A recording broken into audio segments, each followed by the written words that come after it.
How do I make pearlized backgrounds and images? I'm Karen Sliwinski, and I'm here to show you another quick video of how do I do things. So we have these pearlized enamel effects. The first ones that came out were these three colors, real red, black, and white. And then we also have the metallics, which are copper, silver, and gold. And so I'm going to show you how we can use these things other than adding dots and lines and really cool squiggles with them. And this is by using our water painters. And I want to give a shout out to another demonstrator, Brandy Cox, for inspiring me to show you this technique. So I have one of my blocks and I've just covered it with plastic wrap. And then I'm going to put some of my basic white, or basic white is my color of my paper, but I'm going to put some basic white onto my block. So I'm just going to add a little bit. Actually, I'm going to add a little bit more. And then I do keep a high quality pin in there. This is one of my quilting pins. You do want to have a high quality so that they don't rust.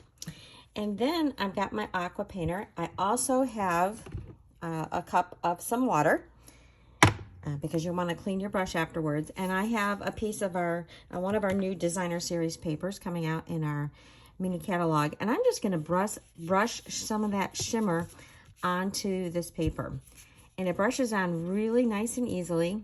And then that's going to give me this beautiful shimmery candy cane look on this paper. So I'm going to hold that up. Hopefully you can see that shimmer in there. Doesn't that look beautiful? But then I wanted to show you how you can add color to this. So I've got a piece of my white cardstock, and this is the die that I want to cut out with. So I want to make this sprig, and I want this to be green. And we don't have green pearlized effects. So I'm going to add a little bit more of my pearlized white, and then I'm going to use some of my re-inker. So this is garden green, and I'm just going to touch a little bit of color onto the block. Okay, and then I'm going to use either my palette knife or my take your pick tool, and I want to mix those two colors together. So I'm going to get this lovely shimmery green. Okay, doesn't that look so pretty? And then I'm going to take my water painter and I'm going to scrape off the color, and then I'm going to dip that into my water so it doesn't dry. And I want to apply this green to this side of the cardstock. And I'm just going to give it a light coat. And because you've thinned it down, it actually spreads pretty nicely. And you can have streaks in it. You could have darker sections if you want, like so. Okay, and then just like I did with my palette knife, I'm going to stick that in water. So then you have to let this dry. So you can see just how pretty that is with that shimmer. And then I can go ahead and I can take this die and I can cut this out. So I wanted to show you a couple things that I have done with this so you can see it in action. So here are some leaves that I stamped.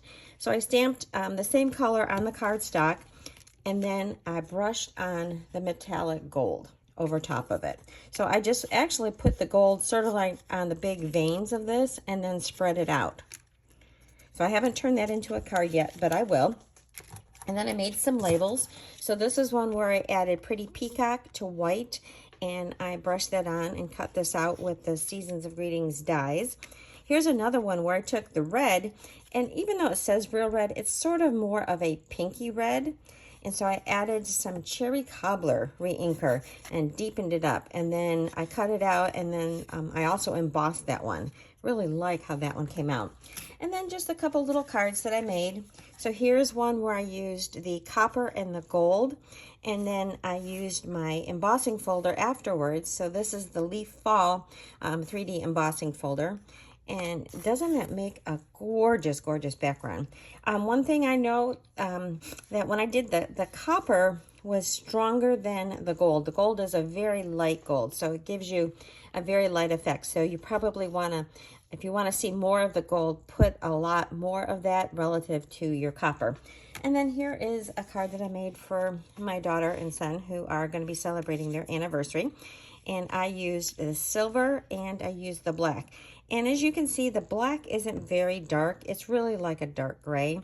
And so I did swipes of it, mostly coming from one side to the other.